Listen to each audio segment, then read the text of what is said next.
next patch is going to be very exciting for anyone who has been following the channel because, as we should all know by now, we're going to get a series of buffs for the illustrious in the extreme, Her Royal Highness, the Queen of Sass, Yae Miko, the Wise and Beautiful. And a lot of folks have already started laying claim that she will be the premier StellarConduct off-field DPS with these changes, at least for now. We'll see what happens in Desnaya. But while that is probably correct, as a Miko main, I feel like there's a good to fair chance that the Miko buffs are actually going to make her like the premier off-field DPS for every team that you would bring Electro in. That's what I want to talk about in this video. We're going to go through each of the Miko buffs one by one, and I'm going to explain not only what they do, but more importantly, we're going to look at the effects that they're going to have for a variety of teams involving Miko, not just, of course, the upcoming StellarConduct team with Sandy. I'll mainly look at teams that I will play myself because I happen to not particularly enjoy opining about teams that I don't know about or actually play. So the teams that I will refer to are, of course, International, the Raiden Inquisition, Kategari Spread, Omega Carry, Quick Loop Kategari, Aggravate Nefa, Aggravate Clorinde, Overload with the High Or Arlecchino, and of course Lunar Charged. I'll also talk about StellarConduct, although I'm still umming and ahhing about whether I want to grab Sandy or not, so we'll just see how that goes. Hello everyone, welcome back. Next patch obviously is going to look a little bit more on the expensive side for me as well, but that's mainly because it's going to cost at least one 5-star pull, because we are expecting, of course, a Superconduct Chronicle banner. There's a video leak of that, so I'm pretty sure it's going to be more true than, let's say, Lowen being a standard character. So I am, of course, going to be spending right before Desnaya drops. So yeah, the wallet is going to have to be ready. But in the meantime, don't forget to like the video and subscribe to the channel if you're interested in this kind of content, because your support, as always, can help combat the YouTube algorithm. Let's start with the baseline buffs before we get into constellations. Currently, Miko's turrets last 14 seconds each. They're about to be extended to 24 seconds. This will make them longer than most standard rotations, being 20 seconds long. So in my opinion, this is the most important of the Miko buffs, and I'd say the reason is twofold. For starters, you can actually just EEE at the start and not have to worry about Miko for the rest of the rotation. And the second reason is that you have a lot more breathing room to use your ult without accidentally having one less turret around, for example, which would cause you to lose out on quite a lot of ult damage. For the Aggravate teams and the Overload teams, the main advantage is the former that I mentioned, EEE, and then moving on. With Aggravate for Clorinde, if you're a Thundering Fury Clorinde enjoyer like I am, then the rotation does tend to last around 22 to 25 seconds. So when the next patch hits, I'll probably be working on a rotation that I like. The Raiden Inquisition, in particular the Sweatlord rotation that I've described in a previous video with C2 Shillinen, exists as a way to be able to experience this kind of singular EEE per rotation Miko gameplay. However, famously, this rotation is almost second perfect, and screwing it up by even a little bit can result in you ulting while only having 2 turrets around, thus greatly reducing the amount of damage that your ult does. By having Miko's turrets last 24 seconds, first off, we won't need to rely on having C2 Shillinen anymore for that singular EEE per rotation Miko gameplay like I mentioned a little bit earlier, but also we will have a lot of breathing room to mess up the rotation, or even better, to use Shillinen's healing, but still get the full power of Miko's ult. So this is at least going to make the Sweatlord Raiden Inquisition feel a lot less stressful to play. For the Sandy Superconduct team, it looks like Sandy herself is going to be a bit of a quick swap character, so there's at least a lot of breathing room for you to ensure that your other characters have their abilities functioning at full power before you need to actually start worrying about getting those turrets back. So yeah, it's probably going to be a lot easier to play the Sandy team with this buff. Currently, the Kagura's Verity stacks that you get by using a character's skill last for 16 seconds. They're going to be increased to the same 24-second duration that Miko's turrets have. What this means is that if you're an R1 Miko enjoyer, her weapon passive, at the very least, won't be a reason for you to swap back to her and EE early. There will of course be another reason, but we'll talk about that later. So, once again, for pretty much every team, it's a single EE at the start of every rotation and then you just move on. However, we do need to talk about International, because this is a team that, funnily enough, has 3 DPS characters who tend to prefer Kagura's Verity as their DPS option. Let's start off with Lisa. Her held skill has a 16-second cooldown, which is currently the exact same duration as a Kagura stack. So if you're not using TF, then you basically have to be frame perfect in order to keep your stacks. Because if you use her skill after she has 3 stacks, that actually refreshes all stack durations. So by having the duration increased to 24 seconds, you also have another 8 seconds of breathing room to use her hold skill after you've gotten your first 3 stacks to maintain the Kagura's buff. Keep in mind, tap skill counts to getting the Kagura's buff. This also means that the longer stack duration, in my opinion, is actually a pretty noticeable C6 Lisa buff, at least from a quality of life perspective. The other character is of course going to be Nahida. You can of course get her first 3 Kagura's Verity stacks by regularly swapping to her and using either tap or hold skill, and then after you get that 3rd stack, you can pretty much just relegate her to being a true off-fielder by only swapping to her once per rotation or once every so often, because how quick swappy this team actually is, just to refresh those stacks. Longer duration Kaguras does also mean less necessity for Nahida to be on-field. She will effectively only be on-field exclusively to reapply the Seed of Skandha to new targets that show up if you're of course fighting against waves. And of course finally the other character is Miko. I've already explained why this is great for her. Overall, this is going to make Kagura's Verity probably one of the easiest weapons to use in the game, at least for the characters that actually can use it in some meaningful capacity. There's also the Hazel mains out there. Don't think that I've forgotten about you guys. Some of y'all are Kagura's Verity enjoyers, so to some extent, this will probably ease the tension for you as well. Alright guys, listen up. I don't know how this buff actually works. It's like, what? It works for 4 rotations of Miko's skill, but then the 5th one bricks, or it's something stupid like that. Supposedly, it asks something in the coding, and then it somehow doesn't do it at the right time, or maybe the timing is wrong. I don't understand it. I'm not going to think about the actual mechanic of it. I'm just going to wait until it goes live, and then I'll just make a final judgment on it if I actually do go for Sandy. If I don't, then I'll just wait until whoever is the first StellarConduct, not even Nodcry, Sneznaya character, and we'll just go from there. I don't want to think about this anymore.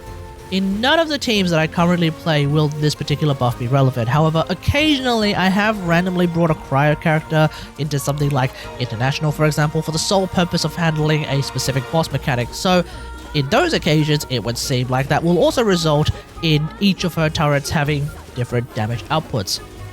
The big one is the StellarConduct version, where instead of getting some additional attack scaling on a turret hit, Miko will actually get even more attack scaling, and then it becomes direct StellarConduct damage. Direct StellarConduct damage, as far as I can tell, is very similar to direct Lunar Charge damage in how it's calculated, although I believe there is a small quote-unquote reduction in one of the multipliers, but that's about it. So I'd expect to see some very big numbers coming out of Miko in these teams. For reference, Inefa's direct Lunar Charge damage is scaling with 65% of her attack, as opposed to Miko's scaling off some 125% of attack. So I'm guessing, and I could be wrong here, but I'm guessing that Miko's is going to be a little bit stronger. We'll just have to see. I'd argue that this is also a pretty huge Miko buff, as this is going to give us a pretty solid reason to use her EEE more often, but I would think that this is only for certain teams. This is also a Miko buff that I've been waiting for so long for some ICD information on. As of recording, I still don't have that. But typically, when we have a passive that results in some extra hits that happen to have low attack scaling, the reason they exist is mainly to give us another application of Electro. For example, Undone Be Thy Sinful Hex. This is of course Fischl's A4 passive, I believe. It is an 80 attack scaling, but famously, this is the reason why Fischl can be very strong in Aggravate teams, because it has no ICD. On top of that, we also have C6 Fischl. Now this has 30% attack scaling. It does have a similar idea to Undone Be Thy Sinful Hex, but it's lesser because there is a 5-second 4-hit ICD. Meanwhile, we also have C1 Clorinde. This one is a 2 times 30% attack scaling because there's actually 2 hits. This results in a pretty significant DPS buff for Clorinde in Aggravate teams, but it does have a 1 second ICD, but then again you can only trigger this Constellation once every 1.2 seconds anyway, so what this really means is that we don't get 2 extra Electro applications per trigger, you only get 1. So I'm really hoping this special attack coming from Miko's skill when you already have 3 turrets active actually has no ICD, because then the idea would be to use EEE more often in Aggravate teams, and that can result in a decent DPS increase. Meanwhile, in StellarConduct teams, the extra damage does become direct StellarConduct damage, and I'm pretty sure that does give us 3 pretty chunky hits instead. For all of the teams, this is probably going to be a whole lot of nothing, because at the end of the day, our total 120 attack scaling is not even half of a single level 13 turret hit, so I wouldn't really put too much thought into this. Let me start off by stating on the record that I've personally never had a problem with the ult destroying turrets thing that Miko currently has. It never pissed me off. Certainly never to the extent as most people who don't play Miko that often seem to imply. Despite that, I welcome this change anyway, because this change I think mainly synergizes with the recently mentioned special skill when turrets are active buff. The way I see it is that we may be incentivizing the old EEQ when you already have your 3 turrets out, because the ult is still going to reset the cooldown of your skill. In doing that, for Aggravate teams, if the aforementioned special hit has no ICD, we're actually looking at 3 aggravates from your first EEE, 4 aggravates from your ult, because it has no ICD, and then another 3 aggravates from your second EEE, provided of course your turrets have been active this entire time. That is a total of 10 aggravates, ladies and gentlemen, and I think that's actually pretty interesting. For your StellarConduct teams, on the other hand, it's 3 direct StellarConduct damage from your first EEE, nothing new from your ult, and then another 3 direct StellarConduct damage from your second EEE. For every other team, this isn't going to mean much, as I'm pretty sure ulting doesn't also reset the duration of her turrets. Even if it did, if you're a Kagura's player, there's no way the ult was going to reset the duration of the weapon passive either, so the new experience will still be QEEing, if you have the energy of course, and thus getting that aforementioned largely irrelevant extra bit of damage. That concludes all of the baseline buffs for Miko. There's 5 of them, and out of them, I'd say only 1 of them is specifically a StellarConduct-centric introduction. The other 4 are going to be quite relevant with her other teams, particularly Aggravate. So this is why I wanted to make this video, to combat this impression that somehow with all of these buffs, Miko is just going to get pushed into being a StellarConduct niche. No, instead, she's going to be a lot less stressful to play for a lot of those Miko curious, and she'll in all likelihood be a lot stronger for the based Aggravate enjoyers. And on top of that, now she's going to have a spot in future StellarConduct teams. When it comes to Miko's artifacts, set-wise, I have been told that in the grand scheme of things, there's somehow only a 5% difference between her worst, presumably 2-piece, and best, i.e. Gilded Dreams, Golden Troops, Superconduct set, depending on what you're playing, set. And apparently, attack pieces are pretty much the way to go if you want the most broadly covering generalist build. Because obviously, Electro Cups are not going to do anything for your Superconduct and StellarConduct damage, and Aggravate doesn't necessarily need you to build EM. As we'll get into in a second, you might actually also have a lot of EM incoming anyway, be it from herself or from outside sources like Nahida, Sucrose, etc. So it does seem to me that sticking with a build like this is probably in fact the way to go. With that out of the way, let's get into those Constellation buffs. This buff is the second StellarConduct-centric buff. For most teams, this will not be used. However, once again, I bring up that occasion where needing a cryo character in my international team to handle some boss mechanics.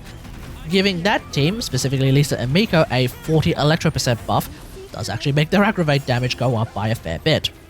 Should we actually get a cryo StellarConduct or hell Rhymegrass support whose kit involves Electro Res Shred? Well, first off, that's yet another character in the laundry list of characters gunning for Shillinen's job, but secondly, that would mean that I can replace Shillinen and not lose a pretty important buff, being the Res Shred.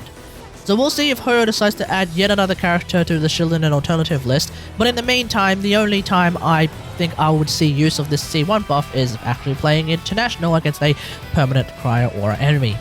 Since C1 is free for anyone who already has Miko, it's clear to me that this buff is catering to, of course, the StellarConduct team to give her some supportive function for Sandy next patch and, well, whoever else is going to show up in Snezhnaya. What I'm looking forward to is Rhyme Grass. Hopefully that is real, because then not only is the StellarConduct percent going to be meaningful, but also the Electro percent. It's probably going to be meaningful once again for any of the aggravates and potentially anything else from allegedly augmented Rhyme Grass happens in this reaction. We'll just have to see. Now keep in mind, turret level refers to how many turrets are linked to each other. C2 already adds +1 level to both the start and the max, so generally speaking, you're never not at level 4 turrets. So we're going to ignore all the other possible amounts, including +60 EM for an impossible level 1 turret. I don't know why that's written there, but it is what it is. So what's really cool about this buff is that A, it's very long lasting since turrets are about to have a 24-second duration, and B, it is very easy to acquire since you just need them to be close to each other. Now, bear in mind, for some perspective, C60 has the same strength but needs her ult. Nefer needs both her ult and over 3000 attack to get the same effect. Nahida's can be stronger, but she does need her ult and you do need to stay inside the Shrine of Maya. And it doesn't affect her herself. Ditto for C2 Kazuha, but it's only as strong as Miko's. Sucrose's lasts for around 8 seconds and you do need 1000 EM. The flip side is that she actually gives it to everyone on the team. This is a buff for every team, because this is first and foremost a Miko turret buff thanks to her A4 passive. Giving 200 EM on Miko will translate to a +30 turret percent buff, so her turrets are going to be doing a fair bit more damage. Consider this, usually an Electro Cup is stronger than an Attack Cup, so getting that extra turret percent is usually a pretty big deal. But also do bear in mind that you probably already have a lot of damage percent, especially skill percent, if you're running something like Golden Troop. But it's not just Miko who gets 200 EM. The on-fielder also gets 200 EM, and that's actually huge for quite a lot of on-fielders. So looking at the teams that I play, well, Lisa and Nahida in International will of course love that. Nahida can't snapshot that EM buff though, so she'll only be using that while she's on field. Ditto for Aggravate Clorinde, especially with her C1 since it's low attack scaling, meaning EM actually works a lot better for these hits. Kategari can actually make a lot of use out of this +200 EM. Well, first off, his charge attack and his ult get a 12 damage percent buff. His spread damage ends up being stronger, and if you use Hunter's Pass, the quills from that weapon end up being a lot stronger. On top of that, if you happen to play Quick Bloom Kategari, the Hyper Blooms from Miko suddenly get stronger as well. All of Nefer's damage, at least her most relevant damage, is EM scaling. Her ult can also trigger one spread reaction, so the EM affects that as well. Pyro characters and Overload teams can also use that EM for their vaporized damage against enemies that have a permanent Hydro Aura like Tulpa in the current Stygian Onslaught and hopefully future ones. Also on top of that, Lunar charged on-fielders can also do more damage. Now this is more of a Flynn's buff if anything else, but at least while I cycle through Nefer and Columbina, well, their odd Lunar charge hits will also be doing a lot more damage. And of course, Sandy's StellarConduct team will take advantage of this buff as well, since she will also be doing quite a few direct StellarConduct hits. Pretty much all of Miko's teams except the Raiden Inquisition will benefit from the C2 buff, and even then, the Inquisition still gets more damage from Miko with this C2. And if you're fighting something with some kind of a Dendro Aura, for example, the Great Cock of Sumeru, then all of a sudden Sarah and A's major DPS windows are also going to be getting buffed by this C2.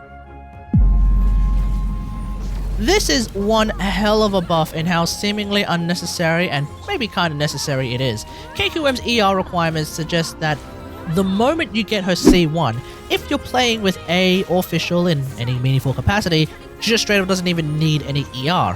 On top of that, it's been standard Miko building philosophy to not bother building any ER on her and just consider using her burst whenever you happen to get it, if you're into that. I can say with some level of certainty, however, that if you aren't playing the illustrious Yae Miko with A or Fischl, C1 isn't going to be the be-all end-all of Miko's energy regeneration, which could be considered a problem if your name happens to be Kategari and you love using her ult anyway, because regardless of whether it's a DPS loss, whether it's DPS neutral, or by some sheer miracle allegedly a DPS gain, when she ults, she looks into my soul, and every time she does that, I bust a nut. If you have Miko C4, that means you also have Miko C1, so long as you ult with 3 turrets active, which I'd go so far to say is it would actually take real skill to mess that up next patch, well, first off, we get a 24 energy refund from Miko C1. And then over the course of a 20-second rotation, for example, the C4 effect should trigger 4 times because it has a 5-second cooldown, resulting in 32 more energy. So the total energy after rotation is 56. Now, Miko does have a 90 cost burst, but getting more than half of it back should also reduce her ER requirements in teams without A or Fischl. I would probably say down to 0 as well. To give us more incentive to actually use the burst that we can seemingly so easily get back now, the Chuckle Bunnies, in their infinite wisdom, decided to give Miko's burst a whopping plus 100 damage percent. Now, unlike Miko's various turret percent buffs, this one is probably way more meaningful because we don't really have things like Kagura's or Golden Troop to easily dilute how much value we get out of damage percent. Unless, of course, you're running EOSF Miko, in which case, go off queen. So the C4 in its entirety is a buff for every team, and to a lesser extent Looted Charge, and of course StellarConduct, since her ult isn't going to be doing any direct StellarConduct damage. But I would like to highlight, in particular, the Quicken teams and the Raiden Inquisition. For the Quicken comps, her ult obviously doesn't have any ICD like I mentioned earlier, so it also triggers 4 aggravates. Obviously the aggravates aren't going to be a huge part of the total damage for her ult, but they are going to get a huge boost in damage themselves. And for the Raiden Inquisition, more of an emphasis on the kind of gameplay that this team actually focuses on by cycling ults and then having A, or in my case, C2 Shillinen as well, batterying the team so that you can just cycle ults again. Especially with C2 Shillinen giving the team ult cooldown reduction. By giving Miko's ult a whole bunch of damage percent, this will actually further increase its share of Miko's DPS in the team.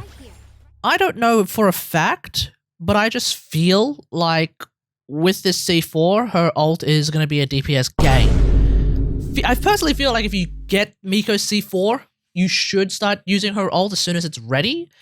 Between the C4 buff and the fact that it doesn't delete turrets whilst resetting the skill cooldown, kind of sounds to me like Hoyo wants everyone to actually use her entire kit instead of this faux Fischl type gameplay, which has always kind of felt ass to me.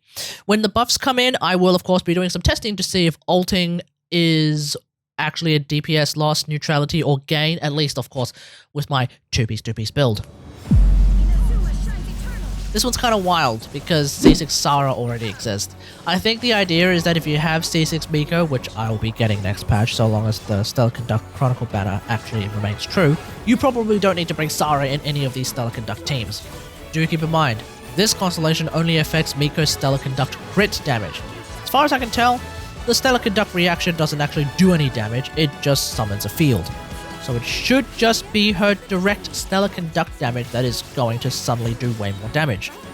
Using her skill while 3 turrets are still active, or of course the whole next turret after someone triggers a Stellar Superconduct reaction, that's what this Constellation buff is going to affect. For reference, I currently have some 240 crit damage on my build, so the StellarConduct hits are going to now have 370 crit damage, which means they're going to be doing more than 50% increased total damage. The C6 buff is obviously only for Sandy's team's next patch, but we'll see if it gets further utilization during this Naya cycle. Unlike the baseline buffs, which I described as 4-1 in favor of pretty much every team in a generalist sense, Miko's Constellation buffs are definitely a 2-2 split between generalist and StellarConduct. So unlike what a lot of folks have been claiming Miko to start becoming with her upcoming buffs, we're actually looking at a 6-3 split in favor of generalist buffs for Miko, thus making her a far more powerful all-rounder character, in my opinion. And ladies and gentlemen, this is why, as a loud and proud Yae Miko simp since day one, that's what I am, I for one am very excited, hell, extremely excited for the next patch to experience and of course enjoy the Yae Miko buffs.